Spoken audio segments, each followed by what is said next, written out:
आज तिमीले सल्काएको चुरोटले याद राख, भोलि तिमीलाई नै जलाउँछ। तिमीलाई मात्र होइन, तिम्रो घर परिवार जलाउँछ। बाआमाले तिमीप्रति देख्नु भएको त्यो सपना हराउँछ। तिमीले त्यो सानोमा देखेको सपनाहरूलाई अन्धकार बनाउँछ। तिमी यो गाजा, चुरोट, भेप, मदिरा सेवन गर्नुलाई आजको आधुनिकता हो भन्छौ भने म तिम्रो पूर्ण विपक्षमा उभिन चाहन्छु। तिमी यो सब खानुलाई दुःख बिसाउने चौतारी हो भन्छौ भने म तिमीलाई यो समाजमा रहेको मूर्खहरूको भिडमा गन्छु। थोरै प्रश्न गर्न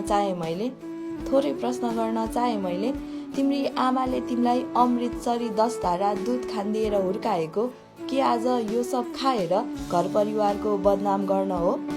तिम्रो बाले आफ्नो इच्छा आवश्यकता पूरा नगरी खाजा नखाई हुर्काएको तिमी आज गाजा खाँदै हिँड्न हो? याद गर त तिमीलाई तिम्रो घर परिवार, साथी सङ्गी, आफ्नो आफन्त सबले भन्थे राजा। आज कसको सङ्गतमा परि खाइ हिँड्यौ गाजा। तिमी त्यो चोकमा बसी चुरोट ओठमा राखी सानले तानेर बस्दा तिम्रो बाको शिर यो समाज सामु लाज, अप्ठ्यारोपन अनि अपमानिकताले झुक्दा मैले गलत बाटो पो रोजेछु भन्ने कुराको थोरै पनि अक्कल आएन? हेर न एकचोटि त्यो तिम्रो आमाको निर्दोष अनुहारलाई। आज यो समाजले प्रश्न तिमीमा भन्दा धेरै तिमीलाई तिम्रो आमाले गरेको माया, ममता र संस्कारमाथि उठ्दैछ। यति बेला छोरा हुनुमा तिमीलाई थोरै पनि लाज लागेन?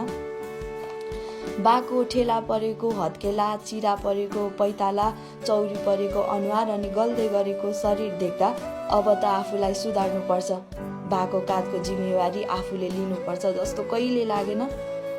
यो सब गलत कदम उठाउनु भन्दा अगाडि तिम्रो पाइला कहिले डरले कापेन? हेर, समय छ अझै तिमीसँग। बदल आफूलाई, पुछिदेऊ आमाको आँसुलाई, थामिदेऊ त्यो बाको गलेको काँधलाई। बिन्ती छ, रोकिदेऊ यो समाजमा भएको विकृति र विसङ्गतिहरूलाई।